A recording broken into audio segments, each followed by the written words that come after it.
የመገጣጠሚያ መቆጣት ወይንም አርትራይተስ ማለት በመገጣጠሚያዎች ላይ ህመምና እብጠትን የሚያስከትሉ በርካታ የጤና እክሎችን የሚያመለክት ቃል ነው። የአርትራይተስ አይነቶች ብዙ ቢሆኑም በብዛት የሚከሰቱት አብዛኛውን ጊዜ ብዙ ስራ ከመስራት የሚመጣው ኦስቲዮ አርትራይተስ እና እንዲሁም ደግሞ የሰውነት የበሽታ መከላከል ስርዓት መገጣጠሚያዎችን ሲያጠቃ የሚፈጠረው ሩማቶይድ አርትራይተስ የሚባሉት ናቸው። ጥሩ ነገሩ ብዙ ምግቦች ብግነትን በመቀነስ ከአርትራይተስ ጋር ተያይዞ የሚመጣውን የመገጣጠሚያ ህመም ለማስታገስ ይረዳሉ። ታዲያም በዚህ ቪዲዮ አርትራይተስን ለመቀነስ የሚረዱ ወይም ደግሞ የመገጣጠሚያ መቆጣትን ለመቀነስ የሚረዱ በጣም ጤናማና አስፈላጊ የሆኑ ምግቦችን እንመለከታለን። እኔ ዶክተር አማኑኤል ነኝ። ቪዲዮን ላይክ እንዲሁም ደግሞ ሼር በማድረግ ጀምሩት። እስከ ቪዲዮ ፍጻሜ አብራችሁን ቆዩ። አንደኛውና የመጀመሪያ ምግቦች የሚባሉት ስብማ አሳዎች ናቸው፣ ወይም ደግሞ ቅባት ያላቸው አሳዎች እንደ ሳልመን፣ ማኬሬል እንዲሁም ደግሞ ሰርዲን ያሉ ስብማ አሳዎች በኦሜጋ 3 ፋቲ አሲድ የበለጸጉ በመሆናቸው ጠንካራ የሆነ የጸረ ብግነት ተጽዕኖ አላቸው። እነዚህ የአሳ አይነቶች ጥሩ የቫይታሚን ዲ ምንጮችም ናቸው። በርካታ ጥናቶች እንደሚያመለክቱት የሩማቶይድ አርትራይተስ ምልክቶች በሰውነት ውስጥ ዝቅተኛ የቫይታሚን ዲ መጠን ሲኖር እንደሚባባሱ ጠቁመዋል። ታዲያም የአርትራይተስ ማዕከል ይሄ ማለት ዘአርትራይተስ ፋውንዴሽን ውጤታማ በሆነ መንገድ የመገጣጠሚያ መቆጣትን ለመቀነስ ከ85 እስከ 170 ግራም የሚመዝን አሳን በሳምንት ከ2 ጊዜ እስከ 4 ጊዜ እንዲመገቡ ይመክራል ማለት ነው። ስለዚህ አሳ የመጀመሪያ ምርጫችን ወይም ደግሞ የመጀመሪያ ምግብ ነው። ሁለተኛ ነጭ ሽንኩርት። ነጭ ሽንኩርት የጸረ ብግነት ባህሪያትን ጨምሮ የተለያዩ የጤና ጥቅሞች አሉት። የመገጣጠሚያ ልማጥንት ይሄ ማለት ካርቲሌጅን የሚጎዱ ኤንዛይሞችን ለመቀነስ የሚረዳ ዲአይል ዳይሰልፋይድ የተባለ ንጥረ ነገርን በውስጡ ይዟል። ነጭ ሽንኩርትን በአመጋገብ ውስጥ ማካተት የኦስቲዮ አርትራይተስ ምልክቶች ለመቀነስ እጅጉን ያግዛል። ነጭ ሽንኩርት በጥሬውም ቢበላ፣ በሻይም ቢወሰድ ወይም ደግሞ በተለያዩ ምግቦች ውስጥ ቢጨመር ለአርትራይተስ ሕክምና እናም ብግነትን ለመከላከል የሚረዱ የአመጋገብ እቅዶች ውስጥ ከፍተኛ ጠቀሜታ አለው። ይህም የመገጣጠሚያ ብግነትን ለመቀነስ ለታለሙ ምግቦች ወሳኝ ግብዓት ያደርገዋል። ሶስተኛ ዝንጅብል። ዝንጅብል ባለው ጠንካራ ጸረ ብግነት ይሄ ማለት አንቲ ኢንፍላማቶሪ ባህሪው ምክንያት የመገጣጠሚያ ብግነትን ወይም ደግሞ መቆጣትን ለመቀነስ ይረዳል። በተጨማሪም በሽታ የመከላከል ስርዓትን ኢሚዩኖ ሲስተምን ሊያነቃቁና እንደ ሩማቶይድ አርትራይተስ ያሉ የመገጣጠሚያ መቆጣት ያሉ አስተዋጽኦ ሊያደርጉ የሚችሉ የተወሰኑ ፕሮቲኖችንም ይገታል። ዝንጅብል በተለይ ከአጥንት መገጣጠሚያ ህመም ይሄ ማለት ኦስቲዮ አርትራይተስ እና ከሩማቶይድ አርትራይተስ ጋር ተያይዞ የሚመጣን ህመም እናም መገተርን ይሄ ማለት መኮማተርን ለመቀነስ በጣም ውጤታማ ነው። ዝንጅብልን በሻይ በሾርባ ወይም ደግሞ በስሙዚ ውስጥ በመጨመር ጥቅሙን ለማግኘት ቀላል የሆነ መንገድ ነው። ይበልጥ ጠንከር ያለ መጠን ለሚፈልጉ ሰዎች ደግሞ የዝንጅብል ሰፕሊመንት መጠቀም ሌላው አማራጭ ሊሆን ይችላል። አራተኛ እርድ። እርድን በውጭው ዓለም ወርቃማው ቅመም ብለው ይጠሩታል። በእርድ ውስጥ የሚገኘው ዋነኛው ንጥረ ነገር ኩርኩሚን የተባለው ሲሆን ይህም ከፍተኛ የሆነ ብግነትን የመከላከል አንቲ ኢንፍላማቶሪና እንዲሁም ደግሞ አንቲኦክሲደንት ባህሪ አለው። በጥናት ላይ ተመስርቶም ሲታይ ኩርኩሚን እንደ መገጣጠሚያ መኮማተርና አለመመቸት ያሉ የአርትራይተስ ምልክቶችን ለመቀነስ ይረዳል። እርድን በምግብ ውስጥ መጨመር ወይንም እንደ ተጨማሪ ንጥረ ነገር ይሄ ማለት እንደ ሰፕሊመንት መጠቀም አመጋገብን ለማበልጸግ ቀላልና ፈጣን መንገድ ነው።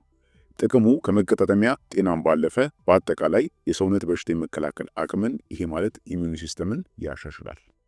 አምስተኛ አረንጓዴ ሻይ። አረንጓዴ ሻይ በፖሊፌኖል የበለጸገ ሲሆን እነዚህም በመገጣጠሚያ ህመም ለሚሰቃዩ ሰዎች ብግነትን ለመቀነስና የካርቲሌጅንም መሸርሸር ለመቅጣት የሚረዱ አንቲኦክሲደንቶች ናቸው። አረንጓዴ ሻይ በውስጡ ባለው ኢፒካሎ ካቴቺን ስሪጋሌት የተባለ ጸረ ኦክሲዳንት ምክንያት የመገጣጠሚያ መቆጣትን በመቀነስና የመገጣጠሚያ ልማጥንት እንዳይጎዳ በመከላከል አርትራይተስን ለመቀነስ አስተዋጽኦ ያደርጋል። አረንጓዴ ሻይን አዘውትሮ መጠጣትም የመገጣጠሚያ ጤናን ለመጠበቅ የሚረዳ ቀላልና ተፈጥሯዊ የሆነ መንገድ ነው። ስድስተኛ ብሮኮሊ። የአርትራይተስ ማዕከል እንዳወጣው መረጃ መሰረት በብሮኮሊ ውስጥ የሚገኘው ሳልፎራፋይን የተሰኘው ንጥረ ነገር በመገጣጠሚያዎች ውስጥ በሚገኘው ካርቲሌጅ ላይ የሚደርሰውን ጉዳት እንደሚቀንስ ይገልጻል። ብሮኮሊ በቫይታሚን ኬ እና ሲ የበለጸገ ሲሆን ሰልፎራፋይን የተሰኘ ንጥረ ነገርም ይዟል። ተመራማሪዎች ይህን ንጥረ ነገር የአጥንት መገጣጠሚያ መሸርሸርን ይሄ ማለት ኦስቲዮ አርትራይተስ ለመከላከል ወይም ደግሞ ስርጭቱ ለመክታት እንደሚረዳ ደርሶበታል። በተጨማሪም ብሮኮሊ አጥንትን በመገንባት በሚታወቀው በካልሲየምም የበለጸገ ነው። ስድስተኛ የቤሪ ፍሬዎች። እንደ ኢንጆሪ፣ ብሉቤሪ፣ ራስቤሪና እንዲሁም ደግሞ ብላክቤሪ ያሉ ፍሬዎች በአንቲኦክሲደንት የበለጸጉ ናቸው። በተለይም ደግሞ ጠንካራ የሆነ ጸረ ብግነት አንቲ ኢንፍላማቶሪ ውጤት ያላቸው አንቶሲያኒን የተባሉ ንጥረ ነገሮችንም ይዘዋል። እነዚህም አንቲኦክሲደንቶች ከአርትራይተስ ምልክቶች ጋር ተያያዥነት ያላቸውን የሰውነት መቆጣትና እንዲሁም ደግሞ ኦክሲዴቲቭ ስትረስንም ለመቀነስ ይረዳሉ። ቤሪዎች ለሶሪያቲክ አርትራይተስ ተመራጭ ከሆኑ ጸረ ብግነት ምግቦች መካከል አንዱ ሲሆኑ ለጠቅላላ ጤና ጠቃሚ የሆኑ ቫይታሚኖችን፣ የፋይበርና የሌሎችም ንጥረ ነገሮች ምንጭ ናቸው። ቤሪዎችን አዘውትሮ መመገብ የሶሪያቲክ አርትራይተስ ምልክቶችን ለመቆጣጠርና እንዲሁም ደግሞ አጠቃላይም የመገጣጠሚያዎችን ጤና ለመጠበቅ ይረዳል። ስምንተኛ ዋልነትስ።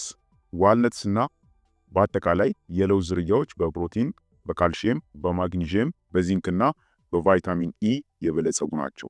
እነዚህም ንጥረ ነገሮች ከመገጣጠሚያ በሽታዎች እንደ አርትራይተስ ጋር የተያዙ እብጠቶችን ለመቀነስ ይረዳሉ።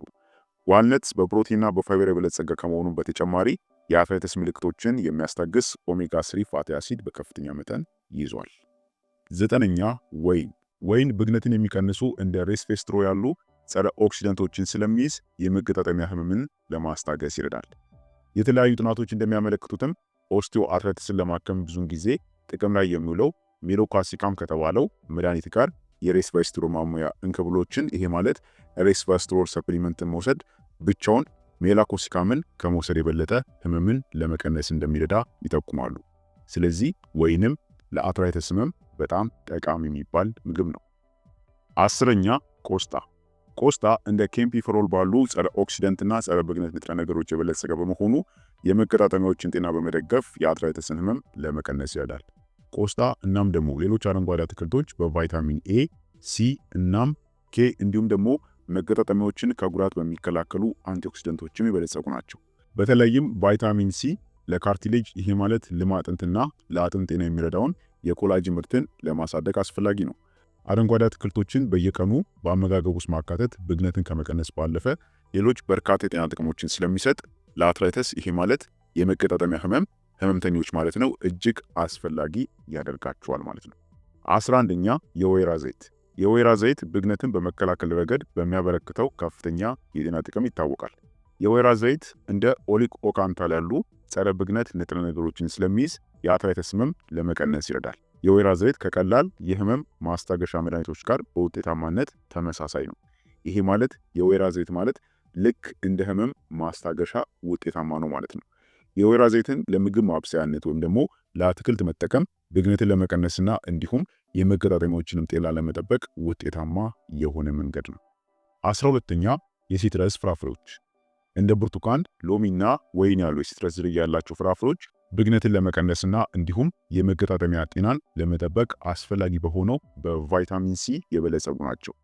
ቫይታሚን ሲ ደግሞ የካርቲሌጅ ይሄ ማለት ለስላሳ አጥንትንና የመገጣጠሚያ ህብረ ሕዋሳትን ጥንካሬ ለመጠበቅ በሚረዳው የኮላጅን ስብስብ ሂደት ውስጥ ወሳኝ ሚና ይጫወታል።